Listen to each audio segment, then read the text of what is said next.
Bienvenidos a Experiencias Austral. Mi nombre es Lorena Vilanova y hoy hacemos nuestro primer video podcast. Tengo dos invitados especiales, Mónica Herrero Subías y Arturo Fitzherbert. Mónica, desde 2003, es profesora de la Facultad de Comunicación de la Universidad de Navarra y vicerrectora de Comunicación de la misma universidad desde mayo de este año. Y Arturo es director de la Escuela de Posgrados en Comunicación, director de la Maestría en Gestión de la Comunicación en las Organizaciones y profesor asociado en grado y en la Escuela de Posgrados en Comunicación. Bienvenidos, es un gran placer tenerlos aquí en Experiencias Austral. Muchas gracias. Muchas gracias. Bueno, tengo muchas preguntas para hacerles, así que vamos a comenzar para conversar sobre distintos temas. Y uno de los primeros temas está relacionado con la reputación institucional. La Universidad de Navarra organiza un congreso internacional que se llama Reputation Week, que es organizado por el Centro de Gobierno y Reputación de Universidades de la Universidad de Navarra y Corporate Excellence Reputation Leadership para reflexionar y compartir experiencias sobre cómo las organizaciones pueden mejorar su gobierno corporativo por medio del cuidado de la reputación, la participación de sus stakeholders y la contribución al bien común. Y la primera pregunta que quiero hacerles a ambos es, ¿qué factores consideran claves para construir y mantener una reputación académica sólida en una universidad en el contexto actual? Claro, me parece que este planteamiento, ¿no? En el contexto actual, pues podríamos decir que estamos, no sé Arturo si tú piensas lo mismo, ¿no? Pero que efectivamente estamos en un entorno universitario mucho más competitivo, ¿no? que desde luego hace 10, 15, 20 años, ¿no? En un mundo cada vez más acelerado, ¿no? En el que también la comunicación, ¿no? Sobre las propias universidades pues es una realidad mucho más presente y dinámica, pero eso nos lleva, creo, a pensar en que los factores para construir esa reputación que permita que se conozca la realidad de nuestra actividad, pues tengan cierto grado de permanencia, ¿no? Yo diría que esos factores son tres, ¿no? En primer lugar, la identidad de la propia institución universitaria, que nos lleva a reflexionar también sobre nuestra misión, ¿no? ¿Qué es una universidad? ¿Cuál es mi propuesta de valor? A lo mejor este concepto de propuesta de valor puede sonar demasiado empresarial, ¿no? Pero ¿cuál es nuestro propósito, ¿no? ¿Qué lugar ocupa mi cuál es mi core business, ¿no? ¿Cuál es mi negocio? ¿Cuál es mi propuesta de valor? Que es mi docencia de investigación universitaria, ¿no? Y la mejor manera es de mejorar tu reputación es trabajando ese factor de tu propia identidad. Creo que otro elemento importante son las redes y las relaciones, ¿no? Con los distintos stakeholders públicos que algunos de modo directo vemos muy claro, ¿no? Que son las redes naturales de la universidad, desde los empleados, ¿no? Los empleadores, desde luego los estudiantes, los profesores, pero hay otras redes que hacen que la misión de la universidad sea mucho más amplia y esas redes pues, son las relaciones con otras universidades, las relaciones internacionales, las relaciones con la realidad local donde está esa universidad concreta. Y luego, por otro lado, podríamos decir que otro factor es la comunicación, ¿no? El relato que tiene la universidad sobre sí misma, ¿no? Y ahí creo que precisamente ese entorno competitivo, también quienes nos dedicamos, amamos, somos apasionados de la comunicación, ¿no? Nos tiene que llevar a una reflexión, ¿no? ¿Cuál es el tono de nuestra comunicación? Porque un entorno competitivo puede llevarte a un tono de comunicación de contar quién eres, quizá con una orientación al mercado que pueda... La orientación al mercado es muy lícita, pero tiene que estar muy equilibrada con la misión de esa universidad, ¿no? Un tono de comunicación en el que esta universidad es la mejor para los mejores, donde vas a conseguir sobre todo trabajo, donde que efectivamente es necesario un trabajo de marketing. Creo que tiene que ser equilibrado para que una universidad sea un lugar deseable, asequible para cualquiera, porque conecte con la misión de la universidad, ¿no? Bueno, como fue clara la exposición, no tengo mucho que agregar como factores, pero quería tomar como parte de la reflexión, creo que la competencia no solo es entre universidades, que hay muchísimo cada vez más, sino que han aparecido también desafíos, por ejemplo, intentos de competencia de otro tipo de organizaciones. Hace unos años, aquí en Austral, vino una persona que decía, bueno, las universidades van a morir porque las grandes empresas van a educar a los profesionales y los suponía, digamos, que los jóvenes querían trabajar en esas grandes empresas, lo cual a mí me parecía que no era así, pero sí me hizo notar esta idea de, bueno, la formación no necesariamente es solo en la universidad. Y ahí el otro desafío, hay un desafío me parece cultural, uno paradójicamente generado de las propias universidades que tiene que ver con la valoración de la verdad o la duda acerca de la verdad. Yo creo que las universidades, si no existen para conocer la verdad, no tiene mucho sentido. Para eso podemos hacer literatura, pero hacer trabajo universitario no tiene mucha lógica. Y ese desafío viene muy conectado con otro más, que es la idea de que la universidad sirve solo para formar a alguien para el trabajo, ¿no? Y el otro desafío que yo veo muy fuerte es esta idea de que la universidad es algo que solo forma para trabajar, ¿no? Para la profesión. Creo que están interconectados y también tienen que ver con el marketing que las propias universidades han hecho de que la universidad es para salir y conseguir trabajo en tal lugar. O conseguir el mejor trabajo, ¿no? Claro. Ser el mejor. Que es verdad que hay una correlación, cuando uno mira las estadísticas, hay una correlación entre haber ido a la universidad y lograr mejores trabajos, eso es indudable, pero yo a veces digo, no puede ser el único foco de venta, o de propuesta, mejor dicho, que de venta. Porque la verdad que cuando uno piensa en el contexto social actual, y esto hay una socióloga, Margaret Thatcher, que lo ha trabajado mucho, ¿no? Es decir, y le pasa mucho a los jóvenes. Proyectar de acá a 30 años, es muy difícil porque la primera duda que surge es, ¿existirá esta profesión? ¿No? Con la inteligencia artificial, ¿vamos a trabajar de algo dentro de 30, 40, 50 años? Entonces mi respuesta a eso, ¿cuál es? La universidad es un lugar para venir a pensar. Y la verdad que tiene una ventaja muy grande, que es que la sociedad ha aceptado, digamos, que la gente durante un tiempo le dedique exclusivamente, no exclusivamente, pero la mayoría de su atención a mejorar en su proceso de pensamiento. ¿Y no crees, Arturo, que eso requiere, me parece, ¿no? Que en toda la comunidad universitaria ese proyecto compartido de lo que significa ser universidad esté presente, porque si no tienes distintos discursos y un profesor no tiene interiorizado, también el profesor profesional, ¿no? Que viene a dar unas horas de clase, tiene que saber que a donde viene es a ese lugar, el que está trabajando en la venta, en el departamento de marketing, ¿no? Todos, y me parece que eso es un trabajo también de comunicación profunda, ¿no? de la universidad, ¿no? La comunicación podríamos decir, es transversal en el sentido de que está presente, ¿no? Y ese discurso tiene que estar presente en todos los públicos, ¿no? En el discurso a tus egresados, ¿no? A tu asociación de alumni, a tus empleadores, ¿no?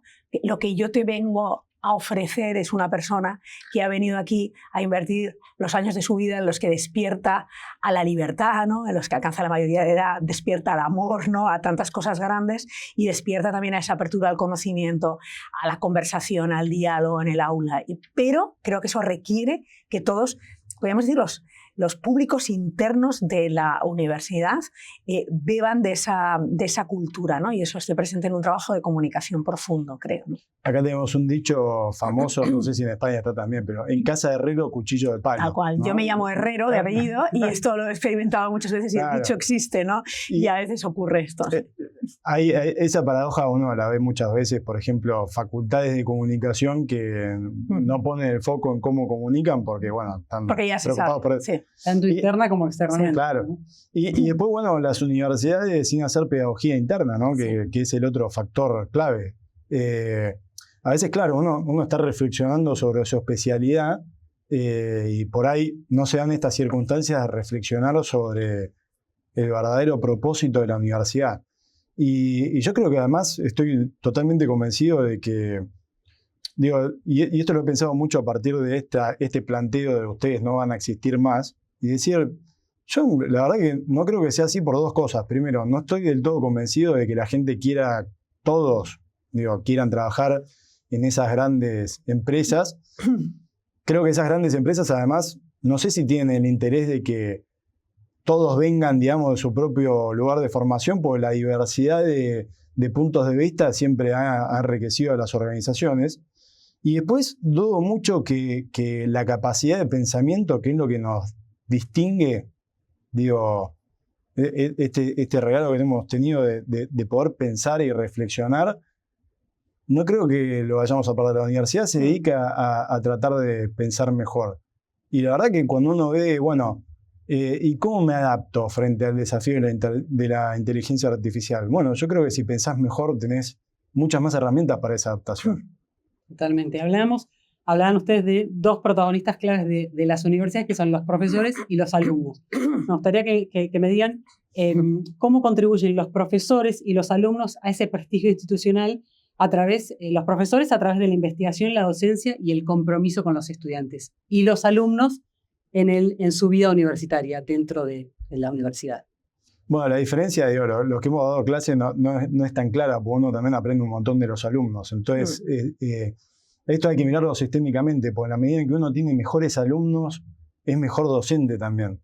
Porque las preguntas que le hacen a uno lo llevan a reflexiones mucho más profundas, se le queman los papeles, ¿no? Metafóricamente, de decir, tengo que investigar mejor esto porque tengo una discusión a la que tengo que ser responsable y poder, primero, ser sincero cuando uno no sabe y contarlo, pero después volver a prepararse para ir a esa situación con un conocimiento mejor, ¿no? Entonces, creo que ahí hay una interacción donde, a ver, todo colabora, ¿no? Es decir, los seres humanos, si algo ha encontrado la sociología a lo largo de estas décadas de estudio, es que le dan mucha valoración al respeto de los otros, ¿no? Y trabajar en un lugar de buena reputación te genera, digo, un mayor respeto. O sea, la gente se siente mejor, y si le das a elegir, creo que elige mejor, elige mucho más un lugar de buena reputación que uno de reputación media, ¿no? Entonces, la reputación institucional hace que la gente esté más contenta y atrae mejores profesores. Los profesores atraen mejores alumnos y los alumnos generan mejores profesores. Es decir, todo funciona. El punto es cuando vos encontrás el círculo virtuoso y cómo lo haces rodar, y cuando te das cuenta de que hay un mecanismo que está roto. Bueno, yo creo que también ahí a mí me gustaría fijarme en eso que has dicho al principio, ¿no? Del el alumno que desafía al profesor con las preguntas, porque podríamos decir, ¿no? Por un lado, contribuye a la reputación de la universidad buenísimos profesores, porque tienen muy buenas publicaciones y entonces sus publicaciones están en las mejores revistas, por lo tanto la universidad tiene grandes investigadores que publican en las revistas de más prestigio. Bien, en la universidad el alumno contribuye a la reputación de la universidad porque en algunos casos en los que los indicadores son muy fáciles de medir, por ejemplo en la Universidad Española, en el caso de la medicina, me imagino que aquí también habrá algunos indicadores así, porque toman un examen final que entonces ya te dice en esta universidad salen buenos graduados. Eso contribuye a la reputación de la universidad. Pero si no existe esa interacción que está en el corazón de la vida universitaria, que es la relación universitaria, la relación entre profesor-estudiante, ¿no? Profesores-estudiantes, no es simétrica. Se supone una autoridad, ¿no? del profesor frente al estudiante, que se le da el conocimiento, pero que no sea simétrica no quiere decir que no sea performativa, tanto para el estudiante, que es transformado por ese conocimiento compartido con el profesor, como para el profesor, que es desafiado por ese alumno. Entonces, de poco serviría en la reputación de la universidad, grandes investigadores que rankean muy bien, grandes estudiantes con esos indicadores de empleabilidad, de lo que fuera, si no existe esa interrelación que es donde se cumple la misión de la universidad, ¿no? Por eso creo que la contribución a la reputación no puede darse de un modo aislado profesor-estudiante, aunque esos indicadores se puedan medir aisladamente, pero para hacer realidad la misión universitaria debe darse esa relación. No, y de hecho yo creo... perdón. No, que tiene que estar entrelazado todo. Sí, sí.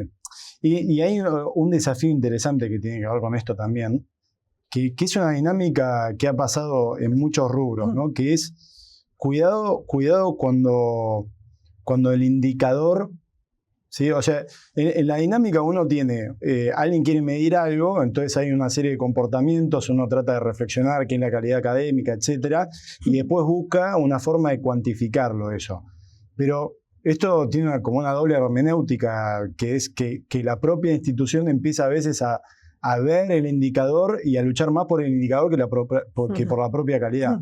Y esto es un riesgo muy grande que creo que hay que tratar de tener mucha conciencia y de evitar, porque es un poco esto que decía Mónica, ¿no? Es decir, el hecho de que uno tenga muy buena performance en los indicadores de investigación no implica que esté cumpliendo la misión. Entonces, no se puede olvidar lo fundamental de esto, que es la producción y la difusión y la transmisión del conocimiento que implica la universidad.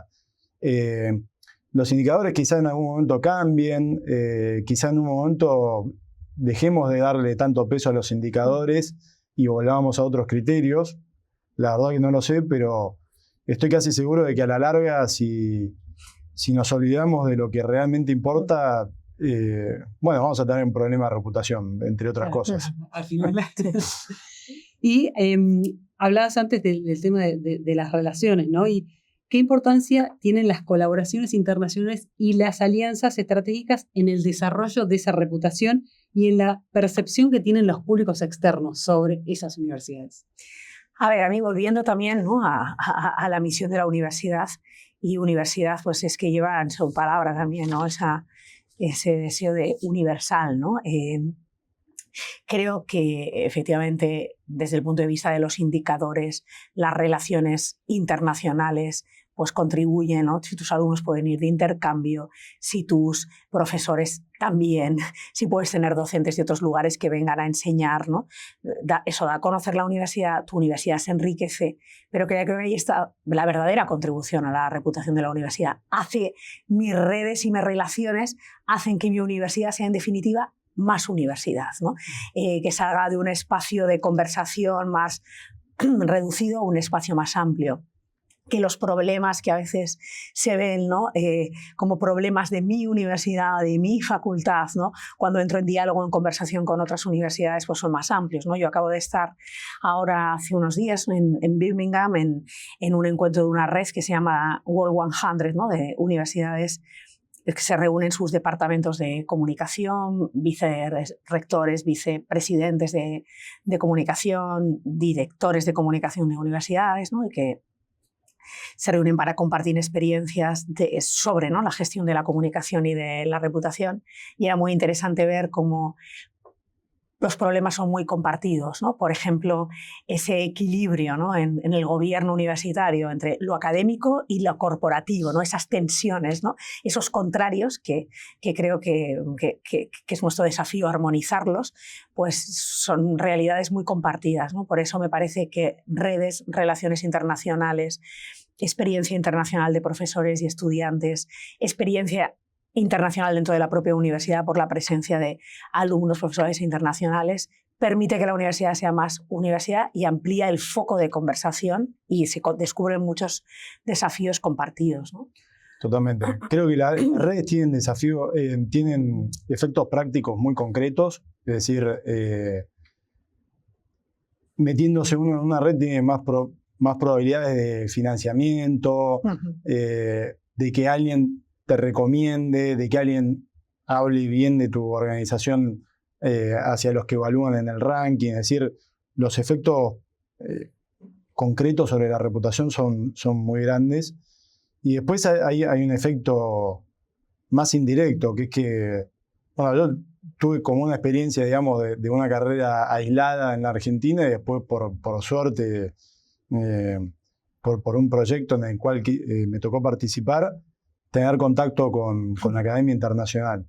Y ese contacto te modifica. Digo, primero te hace poder medirte en cuanto a cuál es la calidad de lo que estás proponiendo, te hace saber cuáles son los temas que son de interés en el mundo académico, porque muchas veces lo que uno lee publicado es como una máquina del tiempo, ¿no? Es lo que se empezó a estudiar 5 años atrás. Cuando ya está publicado, pasaron a otra cosa esos investigadores. Estar en esa red te permite todo ese conocimiento que terminan nutriendo la calidad académica y que después, bueno, podemos después hablar de crisis, digo, que destruyen todo eso hacia afuera, ¿no? Pero la verdad que para los fundamentos, digamos, de la calidad académica, la participación en esas redes es indispensable. Y yo estoy convencido, digo, creo que la novedad quizá positiva de entre tantos claroscuros que tienen las sociedades mediáticas actuales es que es difícil para las organizaciones vender algo que no son. Digo, puede funcionar un tiempo, ¿no? Pero yo he estudiado durante mucho tiempo temas de comunicación ambiental y he visto la moda de organizaciones, ¿no? La moda verde, y la verdad que tarde o temprano empieza a surgir la información acerca de si uno realmente es eso que propone o no lo es. Así que, de vuelta, esto de las redes genera una calidad académica que es fundamental después para construir reputación en una universidad. Me das justo el pie, Arturo, porque hablaste de la palabra ranking y hablaste de la moda verde, ¿no? Para hablar de sostenibilidad, cada vez escuchamos más que hay rankings sobre sostenibilidad y que miran sobre esto. ¿Y qué papel juegan las iniciativas de sostenibilidad, tanto ambiental como institucional, en la construcción de esa reputación académica? Yo una cosa que me hiciste acordar a una anécdota personal, pero yo estaba estudiando estos temas de comunicación ambiental y empezó como el debate acerca de, bueno, tenemos que pensar en la sostenibilidad y cómo pensamos la sostenibilidad de la universidad, cómo ayudamos a otros a pensar la sostenibilidad, cómo nos vinculamos con organizaciones para que sean más sostenibles. Y un día vienen alumnos y estábamos yo era director de estudios en la Facultad de Comunicación, nos juntábamos bueno, sobre todo para saber, tener un poco de feedback acerca de cómo estábamos haciendo las cosas. Y digo, bueno, ¿qué necesidades tienen? ¿De qué manera creen ustedes que se puede mejorar la experiencia de la facultad? Por suerte no había nada académico, pero me dijeron, tiene que haber bolsas para, cesto de basura para hacer separación de residuos. Por un lado me puse contento de decir, bueno, es muy fácil de hacer, pero por el otro digo, bueno, estamos pensando en la sostenibilidad a niveles tan... Y acá los alumnos perciben que no podemos hacer separación de residuos en la propia organización. Entonces, creo que hay una ventaja también en las universidades, que uno tiene un contacto con un público joven que trae nuevas ideas y tan diverso que a veces se da cuenta de cosas, si tiene la inquietud y quiere hacerlo, de nuevas demandas que son muy importantes. Y ahí es donde creo que también te sirve para ver en qué medida estás en una moda o estás en algo realmente sustancial. Sí, yo creo que también cuando en la esfera pública pues entran nuevos conceptos, nuevas preocupaciones, la universidad me parece que tiene el deber de acoger esas inquietudes sociales con apertura e ilusión y con la aportación que le es propia, ¿no? Entonces, a mí, respecto a este asunto, ¿no? Respecto a este gran tema de la sostenibilidad, un concepto que hace unos años pues no era un concepto familiar y ahora es un concepto bastante predominante. Mi universidad en la estrategia 2025, ¿no? El plan estratégico que ya va a caducarse el año que viene y habrá que pensar en el 25-30, la sostenibilidad era un propósito transversal, ¿no? Para todos los objetivos. Y eso te permitió afrontar algunas cuestiones o algunos objetivos estratégicos desde la generación de conocimiento que a lo mejor no te habías planteado de esta manera y que ahí están, ¿no? Desde esa triple dimensión, la ambiental, ¿no? La económica y también la social, ¿no? Hay un proyecto que en mi Facultad de Comunicación pues, ha dado un gran impulso a la investigación, ¿no? Que tiene que ver con sociedad y comunicación digital, que es fruto de esa estrategia 2025. Otro proyecto que tiene que ver con trabajo, desarrollo y cuidado en estas sociedades del cuidado, que en un invierno demográfico europeo o vas hacia una sociedad de los cuidados y dónde está el trabajo como factor, como elemento, ¿no? Crucial en nuestra vida y cómo con nuestra vida cuidamos de los demás, del planeta, etc. O sea que a mí me gusta ver, ¿no? Estos conceptos o estas inquietudes sociales o estos objetivos, ¿no? Que también por las Naciones Unidas, ¿no? Con una actitud de apertura y con la aportación que desde la universidad puede hacerse, ¿no? Y a nosotros en mi universidad esta reflexión pues, nos ha llevado a entender la sostenibilidad como un propósito transversal, ¿no? También con una vicerrectora de investigación y sostenibilidad, viendo, y creo que más allá de los rankings, pues es como el compromiso o la misión de la universidad con esta inquietud social puede responder la universidad, ¿no? Así. Y pensarlo, por supuesto, a largo plazo. Efectivamente. Tengo 2 preguntas que ya no están relacionadas con lo que es reputación académica, y después ya vamos a la pregunta final. Pero la primera sería, ¿cómo debería abordarse desde la gestión universitaria la creciente polarización global, tomando en cuenta eventos recientes como las protestas en universidades de Estados Unidos? Venga, Arturo. No, a ver, ahí hay un desafío enorme, porque de hecho estábamos hablando de sostenibilidad, pero la sostenibilidad, si uno analiza el concepto de, por ejemplo, de desarrollo sostenible, el propio concepto sale de ámbitos científicos, es decir, sale de ámbitos universitarios, que se empieza a discutir por ahí a fines de los 50, 60. Pero después eso empieza a pregnar en la sociedad y empieza también a politizarse, ¿no? Y de hecho a mí me ha tocado, como he investigado conflictos ambientales, por ejemplo, hay ciertos sectores que identifican con claridad, decir, bueno, pensar, digo, en el cuidado ambiental es de izquierda, derecha, arriba, abajo, lo que fuera, y lo catalogan. Y ahí empieza un problema, ¿no? Porque digo, incluso en esta cuestión que surge de las universidades, cuando vuelve desde una sociedad polarizada, se te complica mucho pensarlo con la pluralidad de perspectivas y con la profundidad que lo tiene que pensar la universidad. Es decir, nuestra obligación ante todos los temas es pensarlos mucho más allá de la reacción epidérmica y emocional que puedan generar. Número 1, la polarización genera respuestas epidérmicas para un montón de temas. Hay temas en los que incluso hay personas que entran en contradicción con su propia identidad porque, no sé, por ejemplo, lo perciben como que es de un grupo distinto al de su grupo social o político. Entonces, ahí hay un desafío enorme. Y el otro desafío muy grande es el de interacción, porque lo propio, digamos, de la universidad es el diálogo. La universidad sin diálogo no tiene mucho sentido. O sea, yo creo que... Y el diálogo como se entendió de manera clásica, es decir, diversidad de perspectivas buscando la verdad.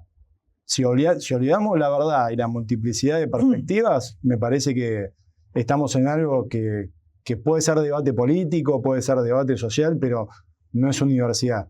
Entonces, ¿cómo construimos, cómo a veces regeneramos esos ámbitos, sobre todo en algunas carreras, ¿no? Ciencia política, comunicación política, derecho, donde también puede haber... donde también se puede meter la política, es decir, cómo regeneramos esa cultura del diálogo, es un desafío muy grande. No hay que olvidar además que las universidades siguen manteniendo cierto prestigio y eso también te hace atractivo para el que quiere generar activismo. Es decir, estás en lugares de alta exposición donde va gente que tiene cargos altos porque le interesa conectarse con la universidad y eso también te genera una exposición que te hace permeable a que alguien quiera aprovechar eso para escenificar alguna protesta social, por ejemplo. Sí, yo creo que también aquí es importante desde la universidad entender muy bien, ¿no? y compartir con los estudiantes que la lógica de la opinión pública no es la lógica del aula universitaria, ¿no? Y yo creo que es donde quizá, más que, podríamos decir, desde el gobierno universitario, la gestión universitaria, pues promover este movimiento entre los profesores, ¿no? Pero al final es en esa relación universitaria del profesor-estudiante donde tiene que verse que la lógica de la opinión pública no es la lógica del aula. La lógica de la opinión pública pues puede ser la de la cancelación, pero la lógica del aula no puede ser esa, ¿no? La lógica de la opinión pública puede ser la del debate ganadores vencidos, ¿no? Pero la lógica del aula no, ¿no? En el aula no hay debate, hay diálogo, ¿no? Porque en un debate hay un ganador, ¿no? Y en un diálogo no hay un vencedor, un vencido, ¿no? Había un papa, ¿no? Que creo que era el santo, era Pablo VI, creo, ¿no? A mí esta frase se me quedó muy grabada, ¿no? Que detrás de un diálogo no hay un vencedor y un vencido, sino dos vencidos por la verdad, ¿no? Y la verdad tiene tantos grises, ¿no? No quiere decir caer en un relativismo, ¿no? Pero hay sobre tantos asuntos, ¿no? Pero que hay opiniones tan diversas. Creo que desde la gestión universitaria lo que se puede hacer es promover ese espacio del aula como lugar de diálogo, como decía también Arturo, conversación y pluralismo, ¿no? Creo que ese es un desafío para esas guerras culturales que yo ahora, como os decía, estando en Birmingham, ha sido uno de los temas, ¿no? De conversación, ¿no? Esas guerras culturales. Y estas eran las cuestiones que salían, ¿no? Y eran universidades muy diversas, con también el propósito universitario sigue siendo el mismo, pero con universidades públicas, universidades privadas, muy diversas, ¿no? Y todas nos encontrábamos con el mismo problema, ¿no? Una universidad que tiene un proyecto, ¿no? Creo que es University College London, que tiene un proyecto que se llama Disagreeing Well, ¿no? Enseñar a sus estudiantes a estar en desacuerdo, pero bien, ¿no? Entonces ya se ve que esto también a veces te da mucha tranquilidad, ¿no? Cuando también te dedicas al gobierno universitario, ver que tus problemas no son solo tuyos, son compartidos y que por tanto también puedes aprender, ¿no? De las buenas prácticas y de las experiencias de otro.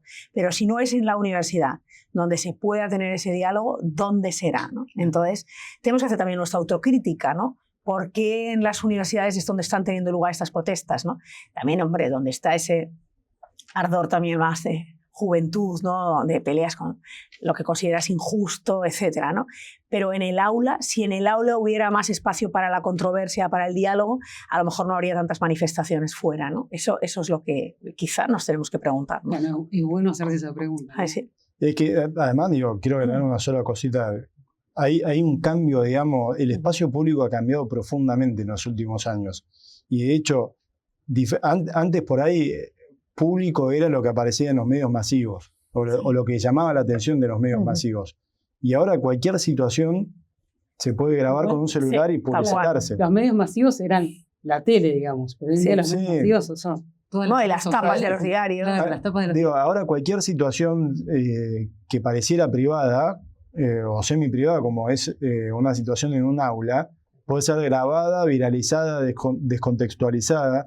Entonces, eso también en los lugares donde ha ocurrido que algo se viraliza de ese modo, la ansiedad que genera en los docentes es muy grande. Entonces, requiere un trabajo importante, digamos, de acompañamiento, de previsión, ¿no? Es decir, cómo actúo frente a la presión social. Por ahí hay casos, por ejemplo, en los cuales algún docente fue viralizado en algo sacado completamente de contexto, la universidad reacciona a la presión social de algunos grupos, lo saca y genera una contrarreacción de su propio público que dice, ¿cómo vas a sacar a esa persona que era correcta, que descontextualizaron? Entonces, hay que generar también mecanismos institucionales mucho más sofisticados para lidiar con estas situaciones. Sí, hoy todo es mucho más rápido. Porque absolutamente, sí, claro. Son segundos, ¿no? Y el incendio ya lo tienes allá. Claro, sí. Están quemando las brasas.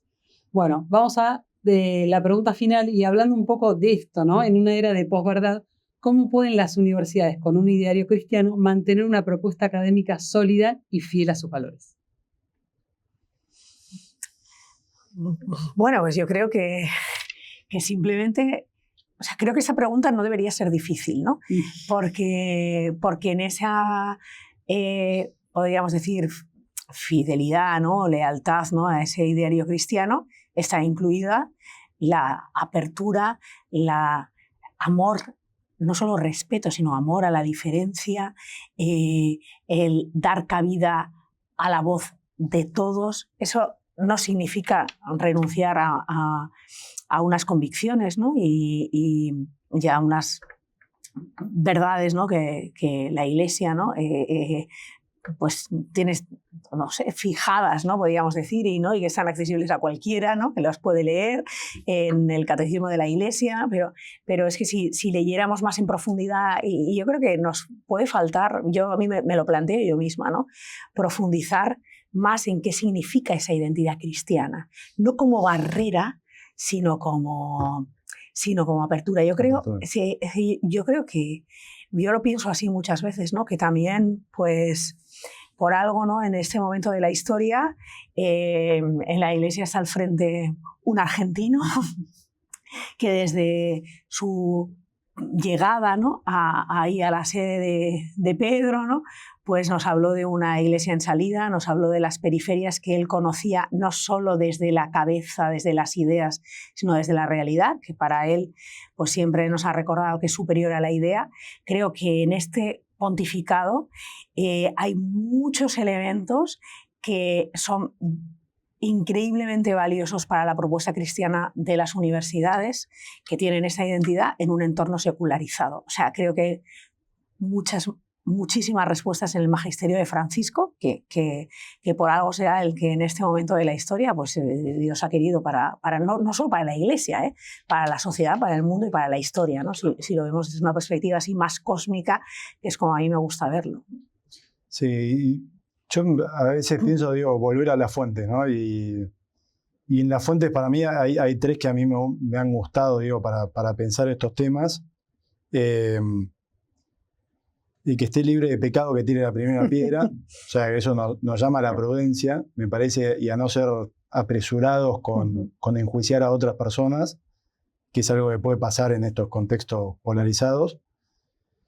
Segundo, la parábola del buen samaritano, que el Papa Francisco hizo una encíclica muy, muy linda acerca del tema y que habla sobre la polarización. En realidad, él cuenta el contexto histórico y dice, esto acá, a ver, es como si el que está ahí al costado del camino es un fanático de Trump, para no hacerlo muy local, un fanático de Trump y pasa, o al contrario, un fanático de Kamala Harris y pasa un fanático de Trump y dice, tengo que ayudar a esta persona porque vale como persona. Eso nos invita mucho a esa apertura, a reconocer la diferencia, pero en la diferencia encontrar un puente. Y después, siendo universidad, me parece también la parábola de los talentos es importante. Yo siempre me acuerdo, porque yo de chico no la entendía, decía, pero ¿cuál es el problema? El que enterró 5 y sacó 5, ¿cuál es el problema de eso? Ya se ve que tú tenías ambición por la verdad, pero no por la economía. No, claro. Pero al final tiene lo mismo, peor perderlo. Y no, después entendí el concepto y es, no, a ver, si uno viene con grandes capacidades, hay que exigirle resultados en grandes capacidades y hay que ayudar al que tiene 5 a que dé 10, al que tiene 20 a que dé 40. No podemos dejar, el compromiso con la verdad, el compromiso con el diálogo también implica que uno no sea para acomodarse a los otros, sino que realmente haga un esfuerzo, de comprensión, de apertura al otro, y después también de la debida exigencia para también ayudar al otro a poder mejorarse, ¿no? Creo que también esto, vuelvo a decir una cosa que dije hace rato, pero en la relación docente-profesor, después de mucho tiempo, uno también se da cuenta de que uno mejora mucho con esa práctica y con las preguntas que le hacen. Llegamos al final y tengo una pregunta que le hago a todos los invitados. Este podcast se llama Experiencias Austral y por aquí nos visitan alumnos, docentes y graduados e invitados especiales. Y a todos les pregunto, ¿qué es una experiencia austral? En tu caso me gustaría, Mónica, que me digas qué es una experiencia navarra. Bueno, una experiencia navarra para mí es mi universidad, la universidad en la que estudié, la universidad en la que trabajo, la universidad en la que descubrí mi vocación académica, en la que procuro, ¿no?, que eso que yo descubrí lo descubran los estudiantes, pero ya que estamos en experiencia austral, si se me permite, me gustaría más que hablar de mi libro, ¿no? Decir con 2 experiencias que he tenido en Austral que me he llevado de la experiencia austral, ¿no? La primera vez que tuve la suerte de impartir una clase aquí, me encontré, por eso voy a hablar de experiencia de alumnos austral y experiencia de profesores austral, ¿no? Me encontré con unos alumnos tremendamente inquietos. Yo hacía años que no me lo pasaba tan bien dando clase. Es verdad que los argentinos hablan mucho, ¿no? Pero me parece que ese deseo de participar y ese desafío continuo, ¿no? De seguir haciendo preguntas, de no acabar con la materia que tú tenías preparada para impartir, pues a mí me dejó realmente, me fui con una experiencia altamente reconfortante, ¿no? Y dije, o sea, qué bien lo he pasado, ¿no? Que me parece que... Y cómo me han desafiado, y además con qué respeto y con qué altura, ¿no? Y luego he tenido también la suerte de tener una experiencia de un almuerzo largo con profesores, y ahí la experiencia de la Facultad de Comunicación, y ahí la experiencia que me he llevado es la de gente con una gran libertad, pasión por su trabajo y compromiso, ¿no? Y sí. Y Arturo, ¿qué es para vos una experiencia austral? Y la verdad que es parecida. También mi recorrido es parecido, porque yo fui alumno, fui profesor, fui directivo. Y digo, tengo que destacar que es una de mis casas, digamos. Así que, y esa sensación, yo antes he trabajado en el ámbito privado, en el ámbito público, y me ha pasado, digamos, de estar en lugares, digamos, de mucha tensión y de una competencia, digamos, desmedida, y que uno siente, digamos, como un cierto malestar que yo en Austral nunca he sentido, a pesar de sí esta voluntad, digamos, de hacer las cosas muy bien. Y eso lo recuerdo incluso como alumno, es decir, es como encontrar la cuadratura del círculo a veces, pero estar en materias recontra exigentes, hiper exigentes, pero sentir que esa exigencia se da desde un costado muy humano, es decir, que no era, digo, que no me estaban llevando un choque, sino que me estaban acompañando, digamos, para tratar de superarme. Así que creo que eso, digo, que yo lo he aprendido más que el discurso de la experiencia, digamos, de interacción con las personas de acá, es lo que yo me llevo como experiencia austral.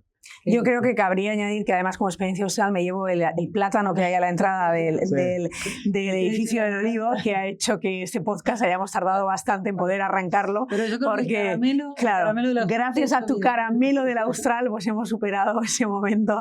Pero eso quiere decir que la primavera aquí llega con fuerza y por lo tanto, pues aquí va a haber flores, frutos, ¿no? Y se acerca el verano y esta recta final, ¿no? de curso. Todo es así, es intenso, ¿no? Bueno, les agradezco muchísimo que hayan estado aquí en Experiencias Australes. Muchas gracias. Muchas gracias.